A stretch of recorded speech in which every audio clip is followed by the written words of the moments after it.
Oh, internet. I know it is, well, here it's late, but who cares? I'm still doing this show because that's how dedicated I am to it. And mainly because I did so much stuff during the day, which really, really shouldn't do.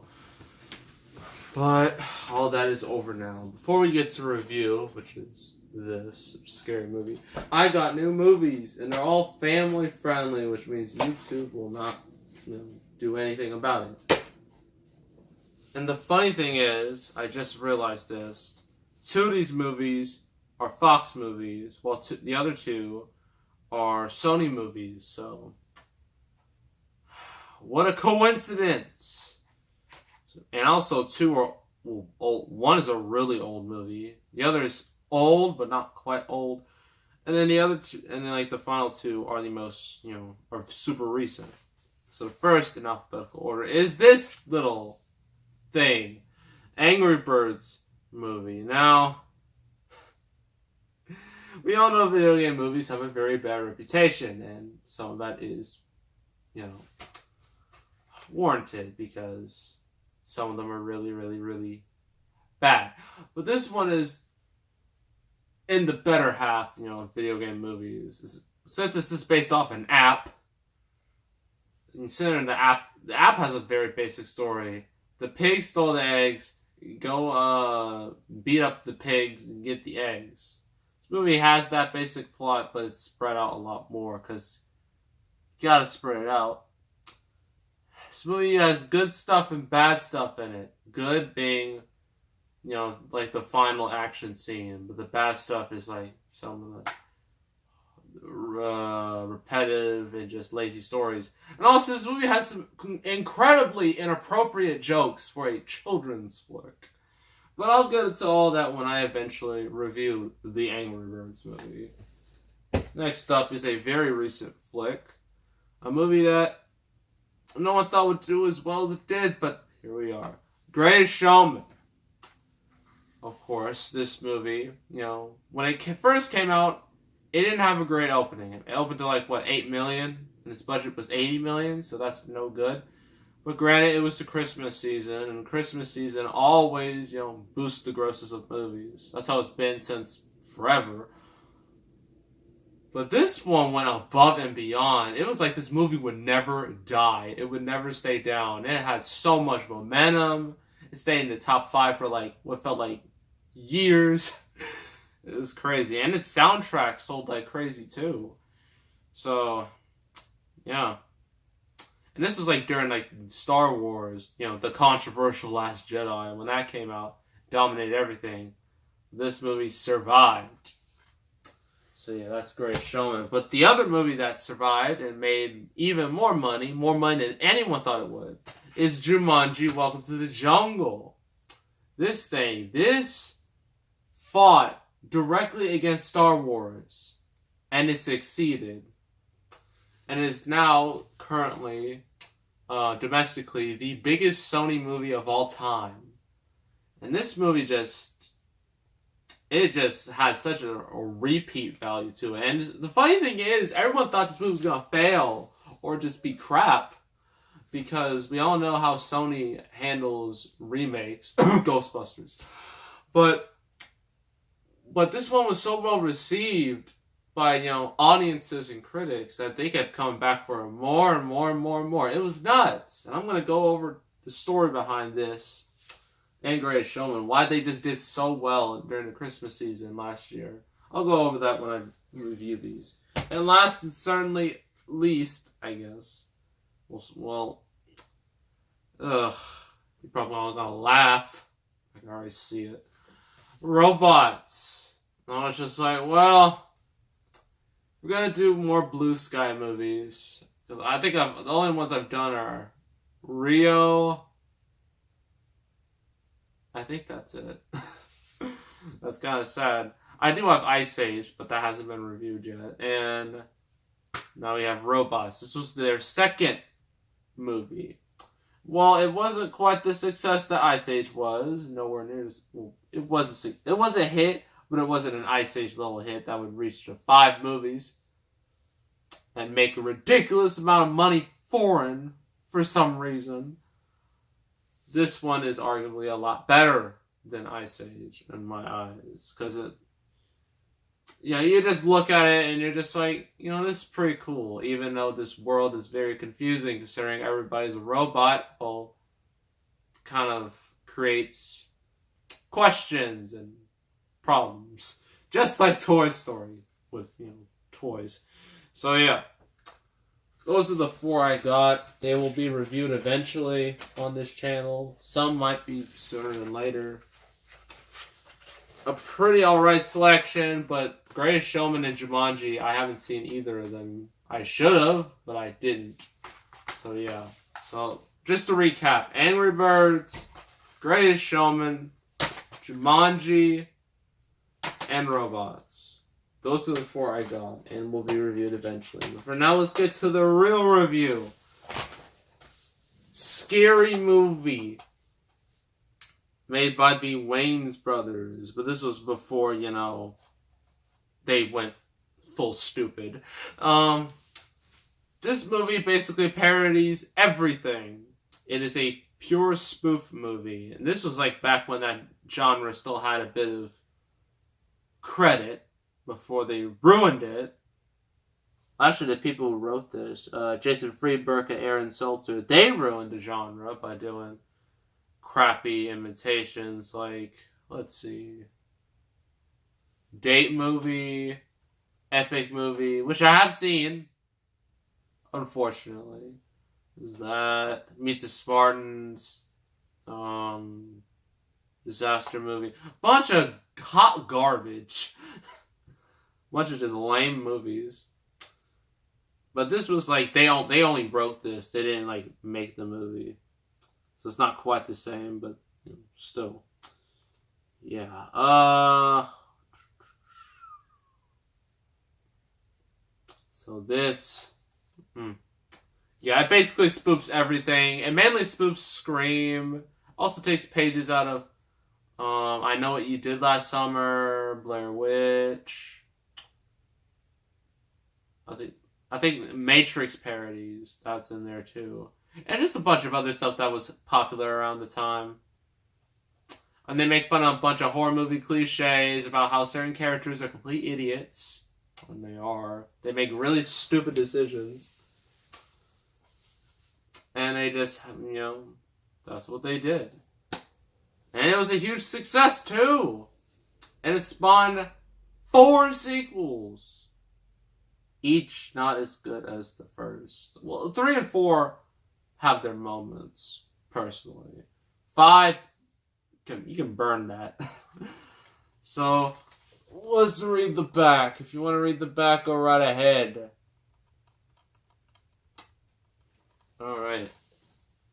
So, this hilarious must-see comedy smash places Carmen Electra, remember when she was a thing, Marlon Wayans, John Abrams, and some of today's hottest young stars in 2000 in a wickedly funny send-up of today's most popular horror movies. A familiar-looking group of teenagers find themselves being stalked by a modern, vaguely recognizable serial mass killer. My bad.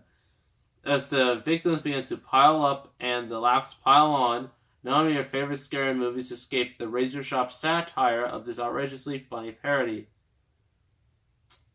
With Shannon Elizabeth, Sean Wayans, and Sherry Autry, it's a weird name, adding side-splitting performances, there's nothing to fear in this scary movie, unless you're afraid of laughing too much. I think there's something in here. Oh, cool. It's one of these chapter things. I don't know why they do this. It's unnecessary. So, yeah, they basically ripped on all the stuff that horror movies do these days. And, oh, look!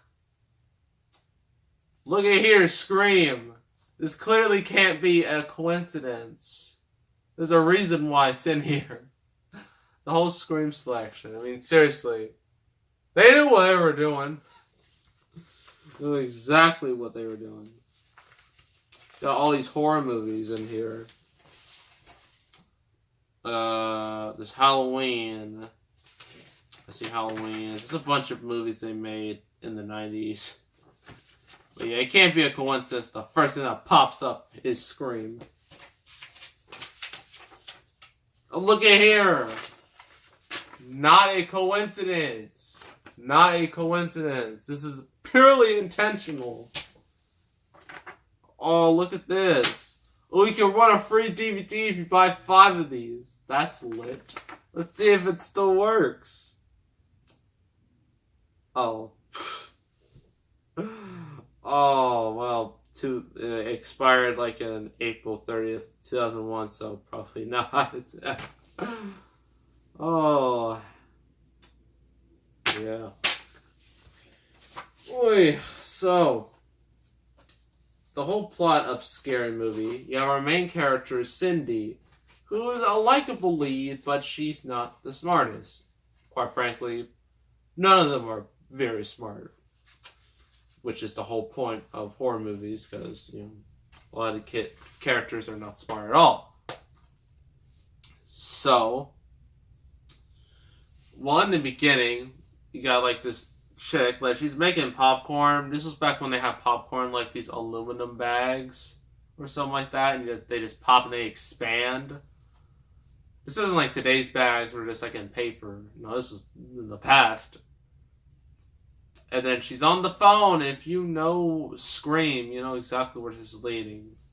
The killer, Ghostface, or at least this version of Ghostface. You know, he's, you know, they're both, like, having a conversation very similar to the one in, Scream. You know, when Drew Barrymore was on the phone with, you know, the killer. And Scream itself was a parody of horror movies. So, this is basically a double parody. So, I think we've broken new ground. So, she's talking, you know, to him, and he threatens her, and you're just like, can you please just hang up the phone? Well, of course she doesn't, because she's an idiot. But then, like, you know, certain stuff starts happening, like, you know, she rings the doorbell rings. She doesn't know who it is. She grabs a bat and just beats whoever is out there. It's just all these little kids. And she beats them all up with a bat. And you're just like, wow. That was a bad call. But then Ghostface eventually shows up. And then on the table, right there, there are a bunch of weapons. A grenade, a knife, a gun. Anything that can cause pain. Well, no, she chooses a banana. She chooses a banana out of all the options, which some people probably would have done that. Probably. And then she runs out the house, and then she just, in like, just the stupidest decisions. Like, right here. This is a main part. She runs towards these 2 signs. One says safety, one says death. Guess where she runs? Of course, to death, of course. She runs right towards death, and you're just like, come on, lady. And then she, like, hides behind the tree, which is one of the worst hiding spots ever. She should have at least hid in the bushes. So, yeah. And, of course, Ghostface is right there, and then while she's running, he unintentionally, you know, removes all her clothing. She still has, you know, can't go full, you know, nude, or else it's gonna get NC-17. But she's like in basically in her undergarments, and like and of course, because the movie demanded it, sprinklers go off, and then you know she does a little super sexy pose, and then she runs. And then Ghostface catches up to her and stabs her, but he stabs her in her breast and pulls out this weird, disgusting thing. Looks like a frozen ice thing. It looks gross. And then she sees her dad she sees her dad like in the car. She tries running over to him. She's like, "Daddy!" She tries running towards the car and think like the car's gonna stop. And you see him just like, oh, like he's all sleepy and whatnot. But he doesn't slow down, and he just hits her, and she just runs flying. And I'm not going to tell you why he was sleeping like that, because if I did, this video would get flagged and age restricted immediately. So I'm not going to say. But it is very non-advertiser friendly. But she eventually does die. And the next day, of course, news teams are there trying to figure out how this happened. This main news lady, you're going to see her a lot in the movie. She has to, deal with all these, stupid people. And, like, our main characters, Cindy and her two other friends, I forgot what their names were. But, yeah, and, like, they're about to go talk to them, but, like, Brenda, that's her name. That's one of them. Brenda, she's just like, of course, they only pick the stupid people. And, like, I think it's her brother, cousin, relative. Shorty, he is really dumb, and he smokes a lot of weed, which explains the dumbness.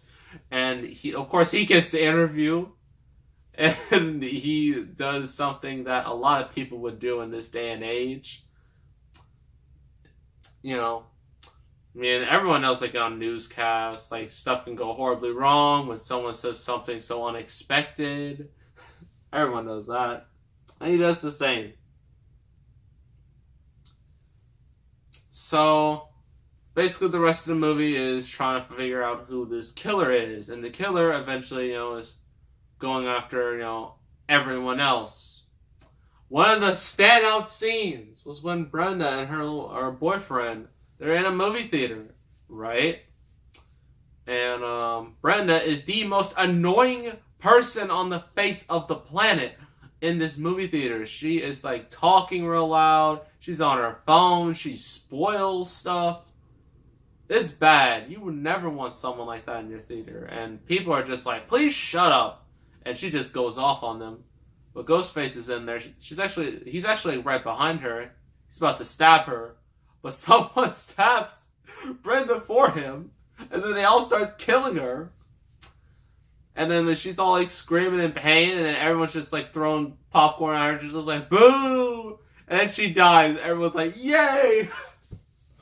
It's the greatest scene ever. Oh, it's so good. So, yeah. That was definitely, like, the biggest standout, scene in the whole movie. There are other scenes in the movie similar to that. I'm not going to say, because that one really made me laugh. I'm not going to say the rest of it. It basically goes in a very spoofy, way. If you know how spoof movies work, like, it's not hard. You don't understand. You know what? Let's just go to the pros and cons. Pros. Some of the humor is very well done. Some of the satire is very well done. Especially, the movie theater scene was hysterical. I love that scene. There are also some other hilarious moments, in the movie. And Ghostface, considering, this is, their version of Ghostface. He's less threatening. Like, even he knows, like, these kids are really stupid. And, yeah, he's pretty, it's pretty fun to watch, see how these these kills, how they happen. Some in the most ridiculous ways possible. Anna Faris, or, Cindy, the main character, she is the ultimate standout in this movie. I mean, she is just... There's a reason why they kept her in the sequels, is because, she is that good. She is hilarious in this movie. Although a bit dim-witted, she's still very likable. And you root for her. You want her to succeed. Even though at the end of the movie, spoiler, she doesn't succeed very well. Even though she did solve the crime. Well, actually, originally they thought someone else did. But...